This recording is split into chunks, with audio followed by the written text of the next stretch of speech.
मेरा नाम पूर्वी है। मेरे हाथों पर मेहंदी लग रही थी और अगले ही दिन मेरी बारात आने वाली थी।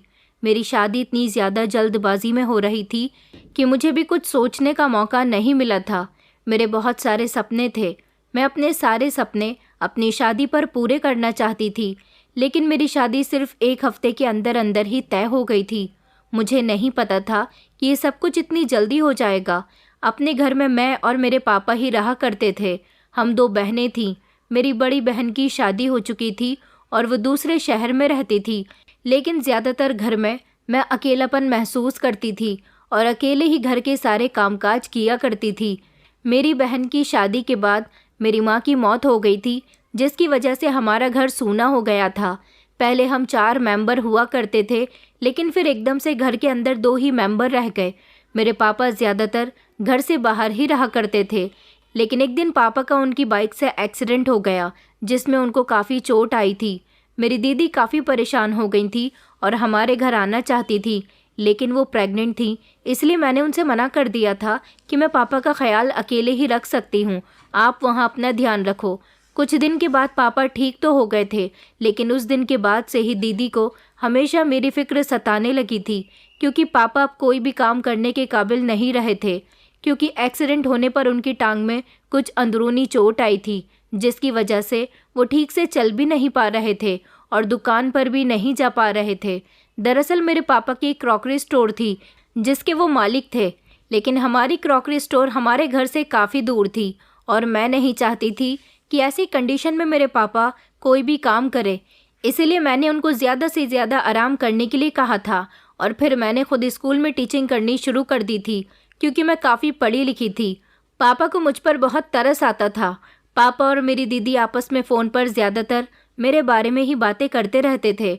उन दोनों को हमेशा मेरी फ़िक्र रहने लगी थी और सबसे ज़्यादा फ़िक्र तो मेरे पापा को इस बात की हो रही थी कि अभी उनका एक्सीडेंट हुआ है। अगर इस एक्सीडेंट में उनको कुछ हो जाता तो मैं यहाँ अकेली रह जाती। उनके जाने के बाद मैं किसके सहारे रहूँगी, कौन मेरा ख्याल रखेगा। बस यही सब सोचकर मेरे पापा हमेशा परेशान रहते थे। मुझे टीचिंग करते हुए 2 महीने गुजर गए थे। एक दिन जब मैं स्कूल से वापस अपने घर में दाखिल हुई तो मैंने देखा कि हमारे घर में कुछ मेहमान आए हुए थे। एक बड़ी उम्र के आदमी थे और उनके साथ कोई भी नहीं था। मैं तो उनको देखकर अपने कमरे में आ गई थी, लेकिन थोड़ी देर के बाद वो हमारे घर से चले गए थे। तो मैंने पापा से पूछा कि पापा ये कौन थे। पापा ने बताया कि बेटा ये तुम्हारा रिश्ता लेकर आए थे, हमारे पीछे वाले ही मोहल्ले में रहते हैं। इनका बेटा पढ़ा लिखा है और बहुत ही सुलझा हुआ है। ये लोग 5 महीने पहले ही पीछे वाले मोहल्ले में रहने के लिए आए थे। इन्होंने तुम्हें स्कूल से आते जाते देखा तो अपने बेटे के लिए पसंद कर लिया। ये तुम्हारा रिश्ता लेकर यहाँ आए थे। मैंने पापा से कहा पापा मैं आपको छोड़कर कहीं नहीं जाना चाहती। पापा कहने लगे कि बेटा बात को समझने की कोशिश करो, तुम्हारी बहन भी हमेशा तुम्हारे लिए बहुत परेशान रहती है और मैं भी चाहता हूँ कि तुम अपने घर की हो जाओ और उसके बाद मुझे फिर चाहे जो कुछ हो जाए, मुझे फिक्र नहीं रहेगी। पापा ने मुझे बहुत समझाया और यही तसल्ली दी कि तुम उनके घर में बहुत खुश रहोगी, लड़का बहुत अच्छा है। अगले दिन पापा ने मुझसे कहा कि कल तो वो सिर्फ मुझसे रिश्ते की बात करने के लिए आए थे, लेकिन आज जवाब मांगने के लिए आ रहे हैं। बेटा मैं उनको हाँ करने वाला हूँ, तुम्हें कोई एतराज़ तो नहीं है ना? भला मुझे क्या एतराज़ होना था। मैंने उनसे बोल दिया कि जहाँ आप मेरी शादी करोगे मैं वहीं शादी करने के लिए तैयार हूँ। और उसके बाद जब लड़के के पिता विभोर वर्मा जी हमारे यहाँ पापा से जवाब मांगने के लिए आए थे और साथ ही अपने बेटे अभिषेक वर्मा को भी हमारे यहाँ लेकर आए थे ताकि मेरे पापा उनसे मिल सकें, उस समय मैं भी वहीं पर मौजूद थी और अभिषेक को देखकर मैंने अपनी नज़र नीचे कर ली थी। अभिषेक की बातचीत करने का अंदाज मेरे पापा को बहुत पसंद आया था। आखिरकार ऐसे ही लड़के से तो वो मेरी शादी करवाना चाहते थे। अभिषेक ज़्यादा बात नहीं कर रहे थे और मैं भी खामोशी बैठी हुई थी। हम दोनों का रिश्ता हमारे पिता ने तय कर दिया था। सब कुछ ठीक ठाक था, लेकिन एक बात बहुत ही अजीब थी। शायद उसकी वजह कुछ और थी। इनके यहाँ से रिश्ता पक्का करने के लिए कोई भी औरत नहीं आई थी। फिर बाद में मुझे अभिषेक के पिता से पता चला कि अभिषेक का एक बड़ा भाई है, वो नौकरी करने के लिए अमेरिका गया हुआ है। घर में सिर्फ अभिषेक और उसके पिता ही रहते थे। अभिषेक के पिता ने कहा कि हम शादी सिंपल तरीके से और जल्द से जल्द करना चाहते हैं। पापा ने कहा कि फिर भी कितनी जल्दी शादी करना चाहते हो आप? उनके कहे हुए शब्द सुनकर मैं हैरान रह गई थी। आखिरकार उन्हें इतनी जल्दबाजी किस बात की थी? क्योंकि उन्होंने शादी पूरे 1 हफ्ते में करने के लिए कहा था। उनका कहना था कि वो फालतू की रस्मों को नहीं मानते, बस मेन रस्म तो शादी होती है, इसलिए हम फिजूल खर्ची नहीं करते, बहू को दुल्हन बनाकर अपने घर ले जाएंगे। मेरे पापा को उनकी ये बात बहुत ही समझदारी की लगी थी। हालांकि वो इस बात से खुश हुए थे और परेशान भी हो रहे थे कि वो 1 हफ्ते के अंदर अंदर इतना सारा इंतज़ाम कैसे करेंगे। लेकिन मेरे होने वाले ससुर जी ने मेरे पापा को भरोसा दिलाया था और कहा था कि हमें आपकी बेटी के अलावा कुछ भी नहीं चाहिए, हम आपसे दान दहेज की मांग नहीं कर रहे, हमें सिर्फ हमारी बेटी दे दीजिए। उनकी ये सारी बातें सुनने के बाद मेरे पापा फ़ौरन ही इस रिश्ते के लिए मान गए थे और उन्होंने बोल दिया था कि अगले हफ्ते आप हमारे घर बारात लेकर आ जाना। मैं तो हैरान रह गई थी कि ये सब कुछ इतनी जल्दी जल्दी हो गया और अब मेरी शादी का दिन भी आ गया था। भले ही मेरी शादी जल्दबाजी में हो रही थी, लेकिन मुझे तो दुल्हन बनना था, इसलिए मैंने अपने हाथों पर मेहंदी लगाई थी और मेहंदी से अपने पति का नाम लिखवाया था। मैंने देखा था कि मेरे पापा जिधर मेरी शादी से खुश थे, दूसरी तरफ मेरी शादी के बारे में सोचकर उदास भी हो रहे थे, क्योंकि उन्हें पता था कि उनकी बेटी अब पराई होने वाली है। मुझे डर था कि मेरे जाने के बाद मेरे पापा अकेले रह जाएंगे, लेकिन पापा ने मुझे तसल्ली दिलाई थी और कहा था कि बेटा, हर माँ बाप अपने बच्चों की शादी करने के बाद एक न एक दिन अकेले रह जाते हैं और बेटियों को तो अपने घर जाना ही होता है। अपनी ससुराल में खुश रहो, मेरी ज़िंदगी का तो यही मकसद है, मैं कुछ और नहीं चाहता। मेरी दीदी भी मेरी शादी में शामिल नहीं हो सकी थी क्योंकि वो इतनी जल्दबाजी में यहाँ नहीं आ सकती थी, और फिर मेरे पापा ने शादी में किसी को इनवाइट भी नहीं किया था, इसलिए दीदी ने कहा कि वो शादी के बाद मेरी ससुराल आएंगी। उन्हें मेरी शादी की बहुत खुशी हुई थी। मेरे पापा ने हमेशा यही सोचा था कि वो अपनी छोटी बेटी की शादी भी बड़ी बेटी की शादी की तरह धूमधाम से करें, लेकिन दीदी की शादी के समय तो माँ भी जिंदा थी और सब कुछ बिल्कुल नॉर्मल था। लेकिन अब तो सब कुछ इतनी जल्दबाजी में हो रहा था कि मुझे भी अजीब सी घबराहट महसूस हो रही थी, मगर मुझे तसल्ली इस बात की थी कि मेरा होने वाला पति अच्छा है। पापा की आंखों में भी मुझे एक सपना टूटने की झलक साफ दिखाई दे रही थी। मैंने सोचा कि शायद यही बेहतर है कि सिंपल तरीके से ही शादी होना, क्योंकि अब मेरे पापा भी कोई काम नहीं कर रहे थे, इसलिए मैं उनकी भी फिजूल खर्ची नहीं करवाना चाहती थी। फिर मेरी शादी का समय भी आ गया। मुझे तो यकीन ही नहीं हो रहा था कि मेरी ज़िंदगी एक नए मोड़ पर आ चुकी है। मेरे दिल में अजीब सी घबराहट थी, कभी खुश भी थी तो कभी उदास भी हो जाती थी। लगता ही नहीं था कि क्या सच में मैं शादी के लिए तैयार हूँ। ये एक ऐसा सवाल था जिसका जवाब मेरे पास नहीं था। ये सब कुछ इतनी जल्दी हो रहा था कि मेरे पास सोचने का भी समय नहीं था। मेरे पापा मेरे पास आए, उनकी आंखों में आंसू थे। ये पहली बार नहीं था जब मैंने अपने पापा को इमोशनल देखा था, मगर आज उनकी आंखों में कुछ और ही था। एक पिता की बेबसी और एक बेटी की जुदाई का डर, और शायद माँ के ना होने की कमी तो बेटियों को होती ही है। हम दोनों बाप बेटी एक दूसरे के गले लगकर बहुत रोए थे, क्योंकि मेरी बारात आ चुकी थी और कुछ रस्में होने के बाद मेरी शादी अभिषेक के साथ हो गई और फिर मैं उसके बाद विदा होकर अपनी ससुराल आ गई थी। जिस तरह मेरी शादी में मेरी बहन शामिल नहीं हो पाई थी, उसी तरह अभिषेक की शादी में उनके बड़े भाई भी शामिल नहीं हो पाए थे। और फिर उसके बाद मैं अपने पति के कमरे में आ गई थी। मेरे पति का बिहेवियर मेरे साथ बहुत अच्छा था और वो मुझसे बहुत अच्छे से बात कर रहे थे। उनके शब्दों में मोहब्बत और इज्जत थी, लेकिन मैं बहुत घबरा रही थी अपने पति के साथ। शादी की पहली रात मैं उनके कमरे में मौजूद थी, उनके साथ एक अच्छा टाइम स्पेंड कर रही थी। तभी अचानक कुछ ऐसा हुआ जिसने मेरी आत्मा को अंदर तक झंझोड़ कर रख दिया था। एक ऐसी खतरनाक चीख जिसे सुनकर मेरा शरीर कांप उठा था। वैसे भी आधी रात का समय था, ये घर मेरे लिए नया था, यहाँ के लोग मेरे लिए नए थे, इसलिए मुझे अजीब सी बेचैनी हो रही थी।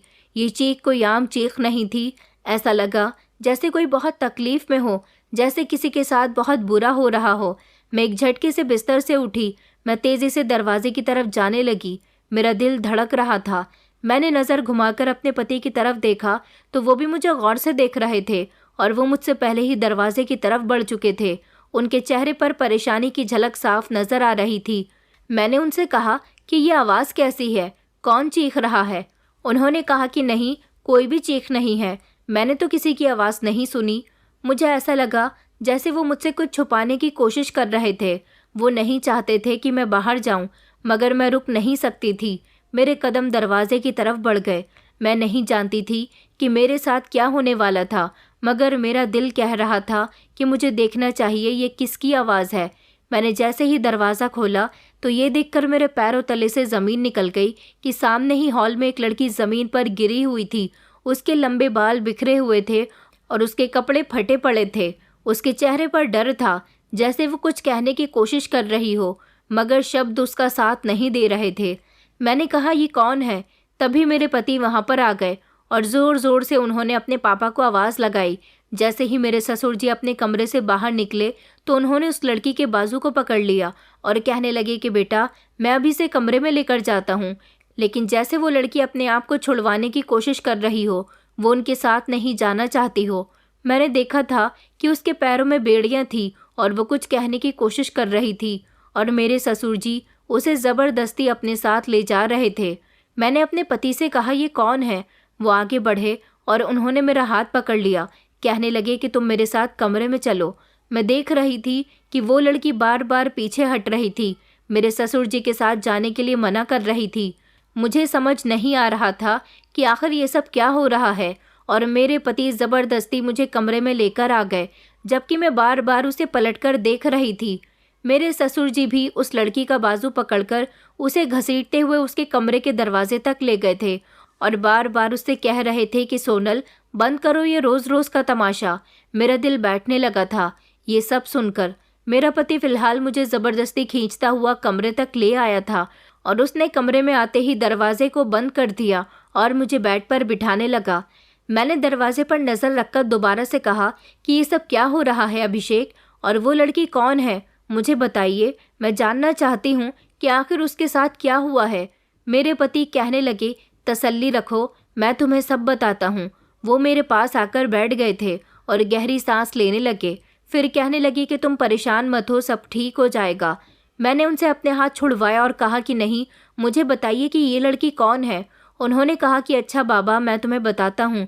दरअसल मैंने और मेरे पापा ने तुमसे ये बात छुपाई कि ये लड़की मेरी बहन है। इसका नाम सोनल है और इसकी दिमागी कंडीशन ठीक नहीं रहती। हम इसे ज़्यादातर कमरे में ही बंद रखते हैं। ये नए लोगों को देखकर उन पर हमला करने लगती है और इसीलिए हमने इसके पैरों में बेड़ियां भी डाल रखी हैं ताकि ये कहीं भागने की कोशिश न करे, क्योंकि ये अब तक कई सारे लोगों को घायल कर चुकी है।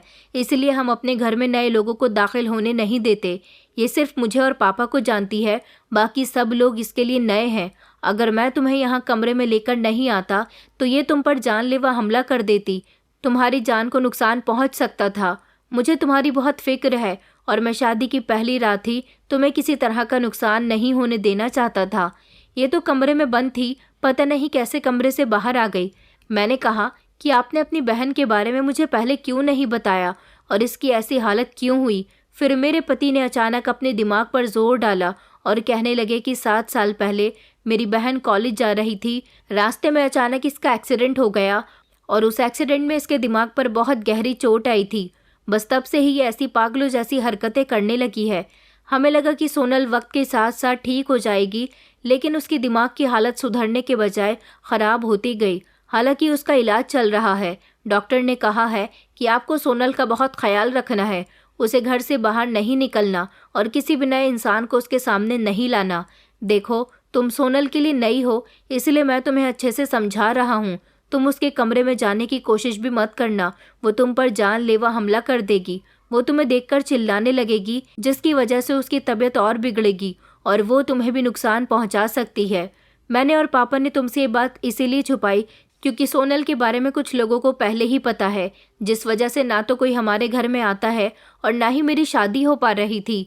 मेरे बड़े भैया की पहली शादी नहीं चल सकी क्योंकि उनकी पत्नी उन्हें छोड़कर चली गई और फिर सोनल इस काबिल नहीं है कि उसकी शादी की जा सके। और रही मेरी बात, तो सोनल की हरकतों की वजह से कहीं से मेरा रिश्ता तय नहीं हो पा रहा था। इसलिए मेरे पापा ने तुमसे और तुम्हारे पापा से ये बात छुपाई कि हमारे घर में मेरी बहन सोनल भी है। एक पिता जिसके बड़े बेटे की शादी चल न सकी और बेटी की शादी हो नहीं सकती और छोटे बेटे की शादी बेटी की वजह से नहीं हो रही थी, तो फिर वो पिता अपने बेटे का घर बसाने के लिए झूठ नहीं बोलता तो क्या करता। बस ये सब कुछ मजबूरी में करना पड़ा। ये कहकर मेरे पति ने अपना सर नीचे झुका लिया था और उनकी आंखों में आंसू आ गए थे। मैंने अपने पति के हाथों को थामा और कहा कि मुझे माफ़ कर दीजिए, मुझे पूरी बात पता नहीं थी, लेकिन अब मुझे सब कुछ पता चल गया। मेरे पति ने मुझे मुस्कुराकर देखा और फिर अगले दिन से मैंने अपने ससुराल में सारी जिम्मेदारी अच्छे से निभानी शुरू कर दी थी। मैंने देखा था कि जिस कमरे में सोनल को रखा गया था वहाँ पर बाहर से ताला लगा हुआ था। मेरे पति और ससुर उसको दोनों टाइम का खाना देने के लिए कमरे के अंदर जाते थे और फिर कमरे को अच्छे से ताला लगा देते थे, क्योंकि उसका कमरे से बाहर आना खतरे से खाली नहीं था। वो किसी पर भी हमला कर सकती थी और फिर किसी को नुकसान पहुंचाने से उसको भी नुकसान पहुंच सकता था। ये सब कुछ उसकी सेफ्टी के लिए था। मुझे तो सोनल से डर लगने लगा था, क्योंकि मेरे पति ने मुझे उसके बारे में जो कुछ भी बताया था उसे सुनकर मैं घबरा गई थी। और फिर मैंने यही सोचा था कि सोनल जब तक पूरी तरह से ठीक नहीं हो जाती मैं उससे दूर ही रहूँगी। वैसे भी मुझे पागल लोगों से बहुत डर लगता था। सोनल की हरकतें एक तरह से पागलों वाली ही थीं। फिर कुछ दिन इसी तरह से गुजरते रहे। मैं अपनी ससुराल में खुश थी, मगर मुझे सोनल के कमरे से चीखने चिल्लाने की आवाज़ें आती रहती थी। और जब मेरे पति या फिर मेरे ससुर जी उसे खाना देने के लिए जाते थे तो वो खाने की प्लेट ज़ोर से फेंककर दीवार में मारती थी, जिसके शोर की आवाज़ मुझे साफ सुनाई दिया करती थी। वो चिल्लाया करती थी कि मुझे जाने दो, मुझे छोड़ दो, मेरे साथ कुछ मत करो। उसका चीखना चिल्लाना तो कभी बंद ही नहीं होता था और ये देखकर मुझे बहुत डर लगता था।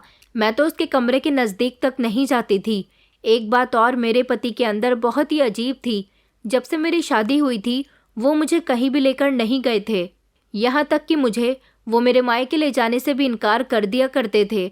एक दिन मेरे बहुत ज़िद करने पर वो मुझे आधे घंटे के लिए मेरे मायके ले गए थे, लेकिन वहाँ उन्होंने मुझे पापा के साथ बिल्कुल भी अकेला नहीं छोड़ा था। वो मेरे साथ बैठे रहे और आधा घंटा पूरा होते ही मुझे फ़ौरन यहाँ ले आए थे। एक दिन मैंने देखा कि घर में एक औरत दाखिल हुई है और वह फ़ौरन ही सोनल के कमरे की तरफ चली गई थी। उसके लिए मेरे ससुर जी खुद ही कमरे का ताला खोल दिया करते थे, मगर मैं ये देखकर हैरान हुई थी कि वो औरत कौन है जो बेझिझक उसके कमरे के अंदर जा रही है।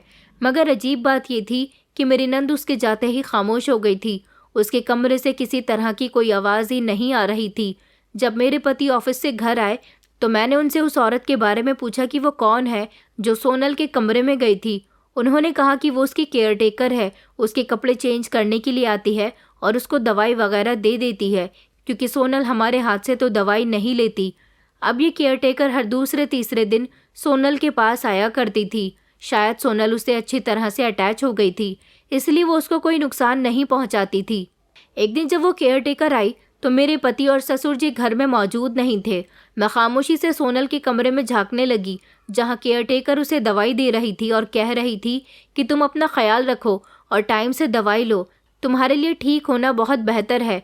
मगर एक तरफ सिकुड़कर वो बैठी हुई थी और बड़े ही गौर से केयरटेकर से कह रही थी कि तुम मुझे यहाँ से निकाल क्यों नहीं देती। मैं तुमसे कई बार कह चुकी हूँ कि मैं पागल नहीं हूँ, प्लीज़ मुझे यहाँ से निकाल दो। अगर ऐसे ही चलता रहा तो ये लोग मुझे जान से मार देंगे। मगर केयरटेकर रश्मि उसकी बात को इग्नोर कर रही थी और मैं ये देखकर दंग रह गई थी कि सोनल जिस तरह से केयरटेकर से रिक्वेस्ट कर रही थी और उससे बात कर रही थी, उस हिसाब से ऐसा लगता था जैसे वो कोई नॉर्मल इंसान है। मगर केयरटेकर कोई रिएक्शन नहीं दे रही थी। अब जब जब केयरटेकर हमारे घर में आया करती थी तो मैं मौका देखकर उन दोनों की बातें सुनने की कोशिश करती थी। हर बार मैंने सोनल को केयरटेकर से यही कहते हुए सुना था कि वो मुझे यहाँ से निकाल दे, क्योंकि एक वही इंसान है जो उसे यहाँ से निकाल सकती है। वो एक ही बात बार बार क्यों दोहराती थी और उसके बात करने के अंदाज से मुझे हर बार ऐसा लगता था कि सोनल की दिमागी हालत तो नॉर्मल है, मगर उसकी हालत बहुत ख़राब हो चुकी थी। इस हिसाब से तो वो खुद भी अपने कपड़े पहन सकती थी, खुद भी अपने आप को ठीक रख सकती थी, तो फिर उसे केयरटेकर की क्या ज़रूरत थी। और मेरे पति ने अपनी बहन सोनल के बारे में मुझे जो कुछ भी बताया था उस हिसाब से मुझे लगता ही नहीं था कि वो मुझ पर हमला कर सकती है। मैं अजीब सी उलझन का शिकार हो रही थी। फिर एक दिन मैंने खामोशी से उस केयरटेकर से बात करने की कोशिश की, क्योंकि एक केयरटेकर ही थी जो मुझे सोनल की बातों का मतलब समझा सकती थी। एक दिन मैंने उसे रोक लिया और उससे कहा कि क्या मैं आपसे कुछ देर बात कर सकती हूँ। उसने कहा कि हाँ बताओ क्या बात है। मैंने उससे पूछा कि मेरी नंद सोनल की तबीयत कैसी है, तो मेरी बात पर वो हंसने लगी और कहने लगी कि उसकी तबीयत तो अब पूरे 9वें महीने तक ऐसी ही रहेगी। ये कहकर वो आगे बढ़ गई, मगर उसने मेरी बात नहीं सुनी। उसने मुझे कुछ नहीं बताया, क्योंकि उसको मेरे ससुर जी ने सख्ती से मना किया हुआ था कि वो मुझसे किसी तरह की कोई बात ना किया करे, वरना उसे नौकरी से निकाल दिया जाएगा। काफ़ी सारा समय इसी तरह से गुजर गया था। एक दिन मैंने अपने पति और ससुर जी को आपस में बातें करते हुए सुना था। उस समय मैं अपने ससुर जी के लिए उनके कमरे में चाय लेकर जा रही थी और मेरे पति पहले से ही अपने पिता के पास बैठे हुए बातें कर रहे थे। मेरे ससुर जी ने अभिषेक से कहा कि आखिर ऐसा कब तक चलता रहेगा? तुम्हारा अपनी पत्नी से मन भर गया है या नहीं? तुम्हारी शादी को 3 महीने हो गए, यहाँ हमारे खाने के लाले पड़े हुए हैं। अगर ऐसे ही चलता रहा तो कुछ ही दिनों में हम सड़क पर आ जाएंगे। अभिषेक ने अपने पिता को जवाब दिया, पापा, इतनी जल्दी हम उसके साथ ये सब कुछ नहीं कर सकते, वरना उसे शक हो जाएगा। मेरे ससुर जी ने कहा, अरे आखिर हम उसे यहाँ किस लिए लेकर आए हैं? तुम्हारा भाई भी जेल में है। सोनल को तो हमने बंदी बनाकर भी रख लिया है, उसे टॉर्चर भी कर रहे हैं, जान से मारने की धमकी भी दे रहे हैं, लेकिन वो तो तुम्हारे भाई को छुड़वाने के लिए तैयार ही नहीं है। ऐसे में हम अपना गुजारा कैसे करें?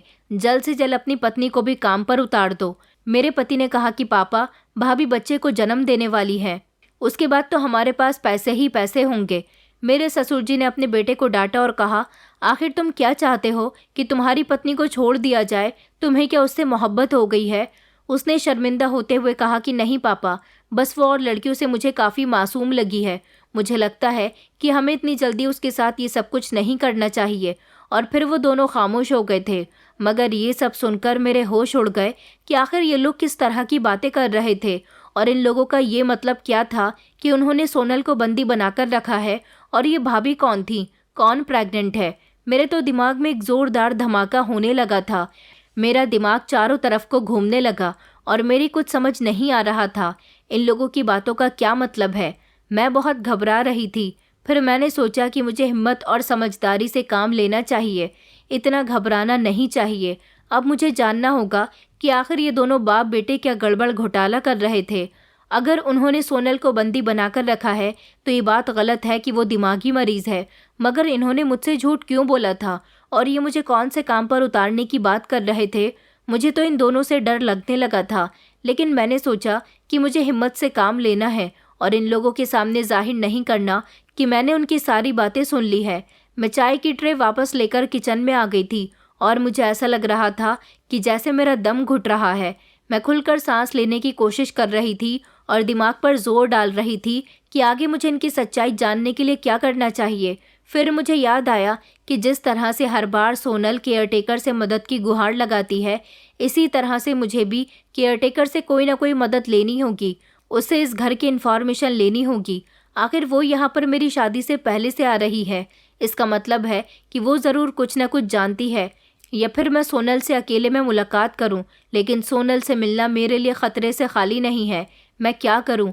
अगले दिन जब केयरटेकर रश्मि हमारे घर आई तो मैंने देखा कि मेरे ससुर जी कमरे में मौजूद थे। मैंने केयरटेकर का हाथ पकड़कर फ़ौरन ही उसे अपने कमरे में खींच लिया और उससे कहा कि शांत रहो प्लीज़, किसी को कुछ मत बताना। मैंने उससे पूछा कि आखिर तुम मुझे ये बताओ कि यहाँ पर क्या हो रहा है, क्योंकि मैंने अपने पति और ससुर को बातें करते हुए सुना है कि अब वो मुझे भी किसी काम के लिए इस्तेमाल करना चाहते हैं। आखिर ऐसा भी कौन सा काम है और सोनल को क्या दिक्कत है? वो बार बार तुमसे यहाँ से निकलने के लिए क्यों कहती है? मैं अपने ससुर और पति की बातों से इस सच्चाई का पता लगा चुकी हूँ कि सोनल को बंदी बनाकर रखा गया है। मेरी बात सुनकर तो रश्मि के होश उड़ गए थे। उसने मुझसे कहा, क्या तुम सच कह रही हो? मैंने कहा कि मुझे आपकी मदद की ज़रूरत है, क्योंकि यहाँ कुछ ना कुछ तो गड़बड़ ज़रूर हो रहा है और सोनल को तुमसे बात करते हुए देखा है। मुझे उसके अंदाज से नहीं लगता कि वो लड़की पागल है। मैं उसके आगे हाथ जोड़ने लगी और कहने लगी कि प्लीज़ मुझे बताओ अगर तुम कुछ भी इन लोगों के बारे में जानती हो तो, क्योंकि मुझे ऐसी फीलिंग आ रही है कि मैं भी किसी बड़ी मुश्किल का शिकार होने वाली हूँ। रश्मि ने गहरी सांस ली और कहने लगी, कभी कभी मुझे भी ऐसा लगता है कि सोनल दिमागी पेशेंट नहीं है, हाँ, लेकिन वो प्रेग्नेंट है और बस मैं उसको उसके टाइम पर दवाइयाँ देने के लिए और उसका ख्याल रखने के लिए यहाँ पर आती हूँ ताकि उसके बच्चे को कोई नुकसान न पहुँचे। रश्मि की बातें सुनकर मेरी आंखें फटी की फटी रह गई थी। मैंने कहा, क्या सोनल प्रेग्नेंट है? मगर सोनल प्रेग्नेंट कैसे हो सकती है?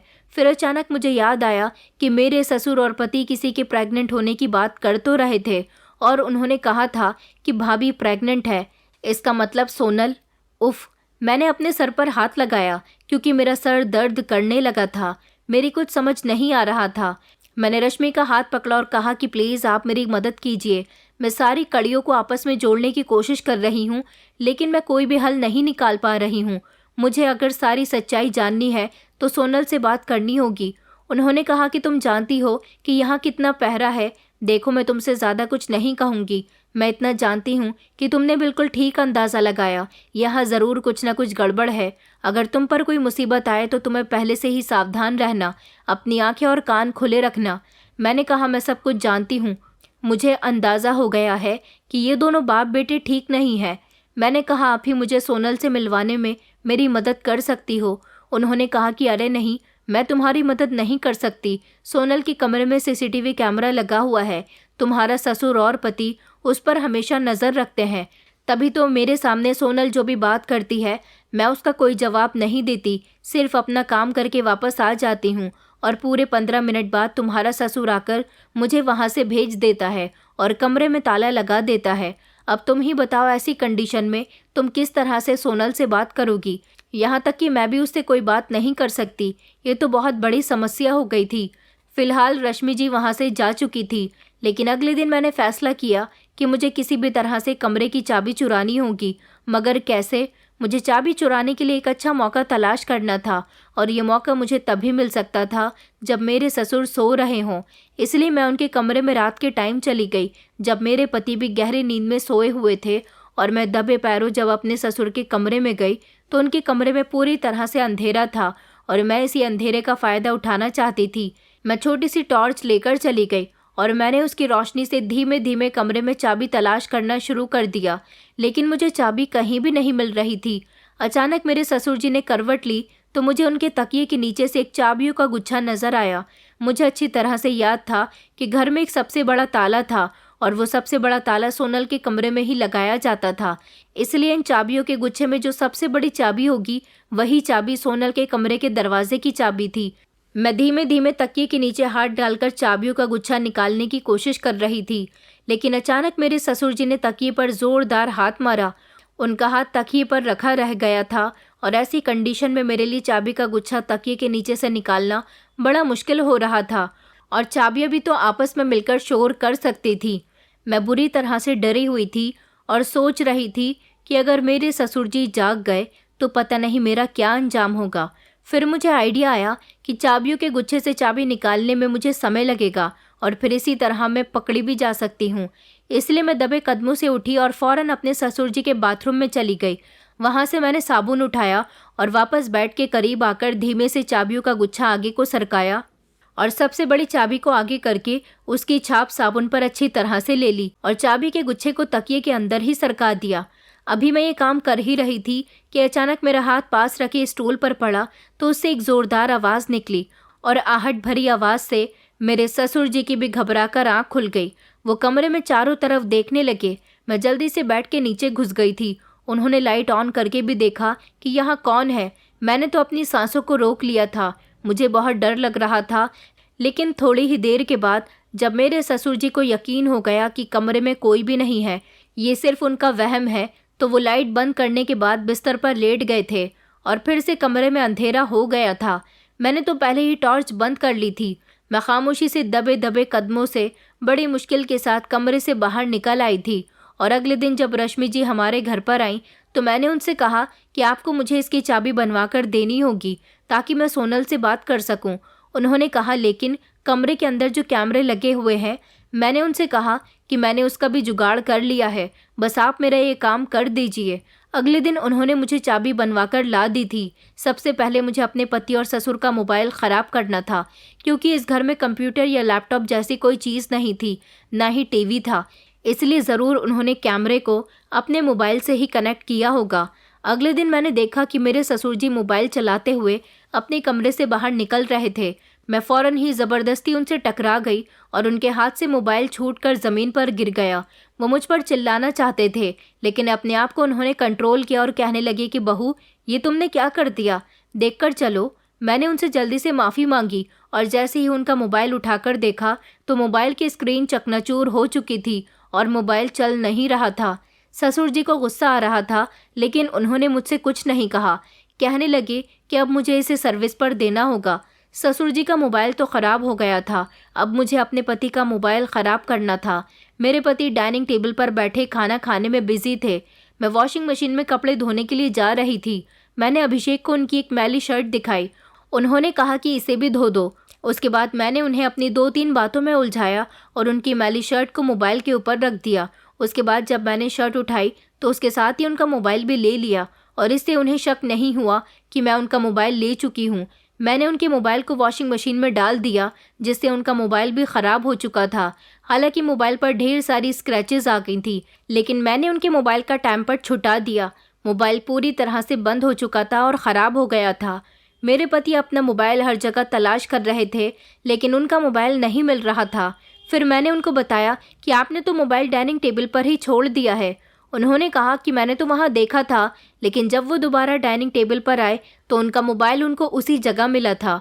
मगर जब उन्होंने अपने मोबाइल को चलाने की कोशिश की तो मोबाइल चल ही नहीं रहा था और इस तरह मैं अपने प्लान में कामयाब हो गई थी। मेरे पास चाबी भी आ चुकी थी और अब मुझे सोनल के कमरे में जाना था।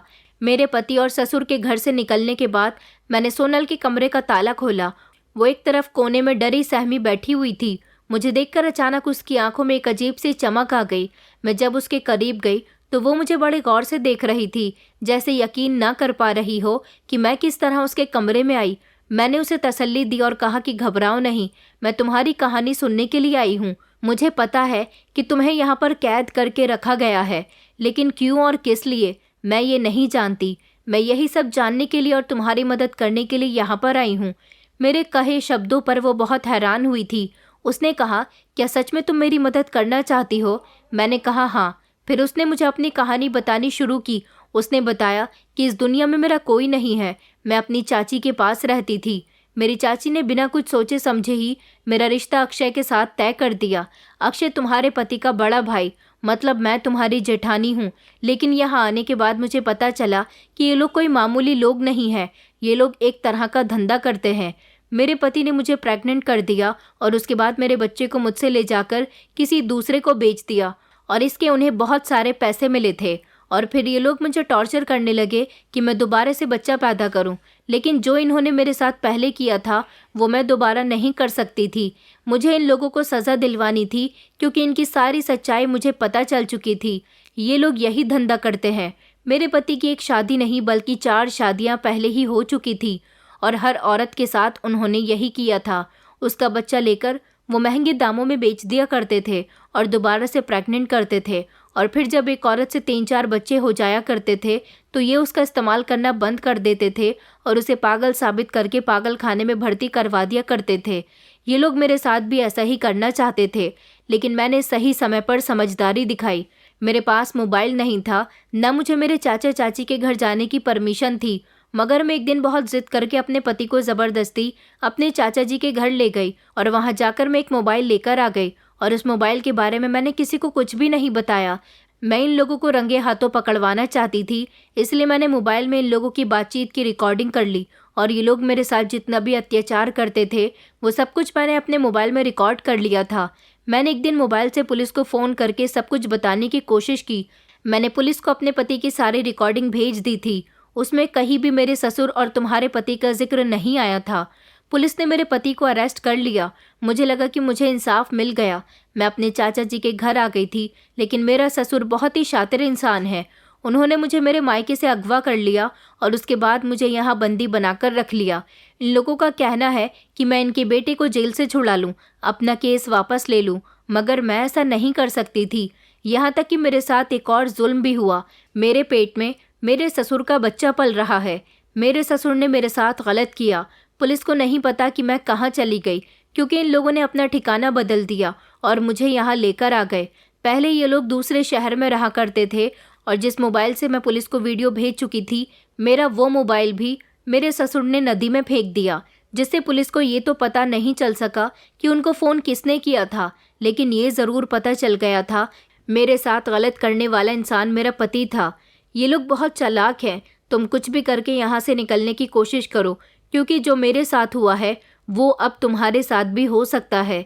मैंने सोनल को बताया कि मुझे बताया गया है कि तुम मेरी नंद हो, मगर मुझे नहीं पता था कि तुम मेरी जेठानी हो। वो बहुत हिम्मत वाली थी। उन्होंने मुझे इन लोगों के बारे में सब कुछ बता दिया था।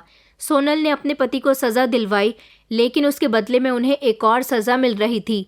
अब वो दोबारा से सोनल का बच्चा बेचकर अपना पैसा कमाना चाहते थे और ये लोग मेरे साथ भी ऐसा ही करने जा रहे थे। सोनल ने मुझसे पूछा था कि तुमने यहाँ तक आने की हिम्मत कैसे की, तो मैंने उनको सब कुछ बता दिया। उन्होंने कहा कि तुम तो बहुत ही हिम्मत वाली लड़की हो। मुझे डर था कि इससे पहले इन लोगों का मोबाइल ठीक हो जाए और सारी सच्चाई खुलकर आ जाए, उससे पहले ही मुझे सोनल को अपने साथ लेकर यहाँ से भागना था। मैंने उसी समय उनकी बेड़ियाँ खोली, क्योंकि उस समय घर में कोई भी नहीं था और मैं सोनल को वहाँ से लेकर भागना ही चाहती थी। लेकिन 8 बजे का समय था। मेरे पति और ससुर घर के अंदर दाखिल हो चुके थे। मुझे आज ही इस काम को अंजाम देना था और ख़ुद भी यहाँ से भागना था और सोनल को भी अपने साथ लेकर जाना था। सोनल ने मुझसे कहा कि अभी वो लोग आ गए हैं, तुम यहाँ से जाओ, रात को मुझे यहाँ से निकाल लेना। मैंने कमरे का ताला इस तरह से लगा दिया जैसे लगा हुआ था, ताकि इन दोनों को मुझ पर किसी तरह का शक न हो, और दोनों के सामने ऐसा ही बिहेव किया जैसे मैं बिल्कुल नॉर्मल हूँ और कुछ जानती भी नहीं हूँ। मगर मुझे अब इन दोनों से बहुत डर लग रहा था। रात तक का समय मेरे लिए बहुत भारी पड़ रहा था। आज रात जब ये दोनों गहरी नींद में सोने वाले थे, तब मुझे खामोशी से सोनल को यहाँ से निकालना था। ये सब मेरे लिए आसान नहीं था। मेरे पति और ससुर जी अपने मोबाइल की वजह से बहुत परेशान थे। घर के अंदर आते ही सबसे पहले उन्होंने सोनल के कमरे की तलाशी ली थी। उन लोगों को किसी भी तरह का कोई शक नहीं हुआ था। हमेशा रात के 9 बजे ही रश्मि जी सोनल को दवाई देने के लिए आती थी। इस बार जब रश्मि जी आई तो मैंने उनसे कहा था कि मुझे नींद की दवाई चाहिए, और वो दवाई मुझे आज और अभी से समय चाहिए। रश्मि जी यहाँ से जाने के बाद दोबारा तो घर के अंदर दाखिल नहीं हो सकती थी, लेकिन उन्होंने कहा कि आज रात तुम दोनों अपने प्लान में कामयाब ज़रूर होगी। उन्होंने नींद की दवाई लाकर घर के दरवाजे पर रख दी थी। रात के समय जब मैं घर का दरवाज़ा बंद करने के लिए बाहर आई तो मैंने चुपके से दवाई उठा ली थी और रात को सोने से पहले मेरे पति और ससुर के दूध में दवाई को मिला दिया था। जैसे ही उन दोनों ने दूध पिया तो उन दोनों के दिमाग पर नींद सवार होने लगी और फिर कुछ देर होने के बाद वो दोनों बेहोश हो गए थे और अब मुझे यहाँ से सोनल को लेकर भागना था। उन दोनों के सोते ही मैं फ़ौरन सोनल के कमरे में गई और मैंने सोनल को बेड़ियों से आज़ाद किया। हम दोनों जल्दी जल्दी भागकर कमरे से बाहर निकलने ही वाले थे, लेकिन अचानक मेरे ससुर और पति अपनी कमर पर हाथ रखकर खड़े हो गए और उन्होंने कहा कि कहाँ भाग रही हो तुम दोनों। मैं और सोनल ये सब देखकर हैरान रह गए थे। हमें यकीन नहीं हो रहा था कि हम दोनों पकड़े जा चुके हैं। मुझे तो अच्छी तरह से याद था कि मैंने दोनों के दूध में नींद की दवाई मिलाई थी और वो दोनों सो चुके थे। फिर उन्हें हमारे प्लान के बारे में कैसे पता चला? मेरा पति मेरे करीब आया, उसने मेरे बाल जोर से पकड़े और कहने लगा कि ज़्यादा होशियार बन रही हो तुम। तुम्हें क्या लगा कि तुम इतनी आसानी से यहाँ से भाग जाओगी और हमें कुछ पता भी नहीं चलेगा? जिस समय तुम हमारे दूध में दवाई मिला रही थी तभी मैंने तुम्हें देख लिया था और मुझे तुम पर शक हो गया था, इसलिए हमने दूध पीने की एक्टिंग की, लेकिन दूध पिया नहीं था। तुम्हारी नज़र बचते ही दूध को फेंक दिया था। मेरे पति और ससुर जी के सामने हम दोनों की हकीकत खुलकर आ चुकी थी। मेरे पति ने मेरे मुंह पर एक ज़ोरदार थप्पड़ मारा और दूसरा थप्पड़ सोनल के मुंह पर मारा था। वो फिर से सोनल के बाल पकड़कर कह रहे थे कि तू अपना केस वापस लेती है या नहीं, लेकिन सोनल का यही कहना था कि मैं केस वापस नहीं लूँगी और ना ही इस बच्चे को जन्म दूंगी, क्योंकि तुम लोगों ने मेरे साथ बहुत गलत किया। जिस तरह से तुम्हारे भाई को सज़ा मिल रही है, इस तरह से तुम्हें भी सज़ा मिलेगी।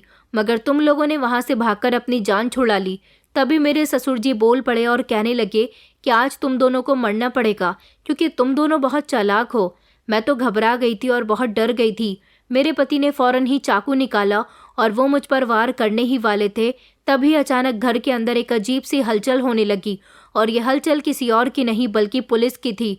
और जैसे ही पुलिस घर के अंदर दाखिल हुई, उन्होंने मौके पर ही अभिषेक और उसके पिता को हिरासत में ले लिया था। लेकिन हम दोनों दंग रह गए थे कि पुलिस लेकर कौन आया था। फिर पता चला कि पुलिस को लेकर आने वाला इंसान कोई और नहीं बल्कि केयरटेकर रश्मि थी। रश्मि जी ने हमारी मदद की थी। दरअसल वो मुझे दवाई देने के बाद वहाँ से गई नहीं थी, वो हमारी मदद करना चाहती थी क्योंकि वो एक अच्छी इंसान थी। उन्हें यहाँ पर कुछ गलत होने का एहसास हमेशा हुआ था, लेकिन उन्होंने कभी भी सच जानने की कोशिश नहीं की थी। लेकिन जब उन्हें पता चला कि मैं सच्चाई जान चुकी हूँ और यहाँ सच में कुछ गड़बड़ है, तो उन्होंने धीरे धीरे मेरी मदद की। मगर मुझे नींद की दवाई देने के बाद वो घर से गई नहीं थी। हमारे घर के बाहर ही जहां सोनल का कमरा था और उनके कमरे की खिड़की खुलती थी, वो वहीं खड़े होकर हमारी सारी बातें सुन रही थी।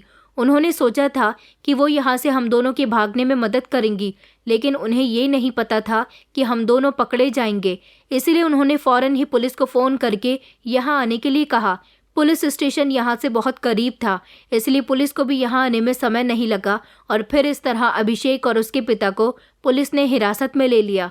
सोनम ने अपने बारे में सारे बयान पुलिस को दे दिए थे। वो दोनों बाप बेटे अपने आप को बचाने की हरगिज कोशिश कर रहे थे, लेकिन अब उनके पापों का घड़ा भर चुका था। उन्होंने सोनल के साथ ही नहीं बल्कि न जाने कितनी लड़कियों की जिंदगी बर्बाद की थी। वो अपने गुनाहगार बेटे को बचाना चाहते थे, इसलिए उन्होंने सोनल को बंदी बनाकर रखा तो उसे ब्लैकमेल कर रहे थे। लेकिन सोनल ने हिम्मत नहीं हारी और अपनी जंग लड़ती रही। सोनल वापस अपने चाचा चाची के घर चली गई। मैं अपने पिता के घर वापस आ गई थी। जब मैंने अपने पिता को सारी सच्चाई के बारे में बताया तो उन्हें अपनी बेटी पर बहुत तरस आया था, लेकिन साथ ही वो खुश भी थे कि उनकी बेटी सही सलामत बच गई है। अब मैं अपने पिता के साथ ही रहती हूँ और जब मेरी बड़ी बहन को ये बात पता चली तो उन्होंने फैसला किया कि वो पापा को और मुझे अपने साथ अपने शहर बुला लेंगी और हम लोग कुछ समय के बाद वहाँ चले जाएंगे। सोनल ने अपने बच्चे को जन्म देने के बाद उसकी परवरिश की। हालांकि वो एक बच्चा खो चुकी थी और ये बच्चा उसके शरीर का हिस्सा था, और केयरटेकर रश्मि जी, उन्होंने इन दोनों को पकड़वाने में हमारी मदद की थी। उनको सरकार की तरफ से पुरस्कार मिला था, क्योंकि इन लोगों को सिर्फ इसी शहर की पुलिस नहीं बल्कि और भी शहरों की पुलिस तलाश कर रही थी। ये लोग अपनी पहचान बदलकर और हुलिया बदलकर हर जगह रहा करते थे। अब उनको उनके किए की सज़ा मिल गई है। दोस्तों, उम्मीद करती हूँ आपको हमारी कहानी पसंद आई होगी। कहानी पसंद आई है तो वीडियो को लाइक करें, चैनल पर नए हैं तो चैनल को सब्सक्राइब करें और हाँ, नोटिफिकेशन बेल को ज़रूर दबाएं ताकि अगली अपडेट सबसे पहले आपको मिले।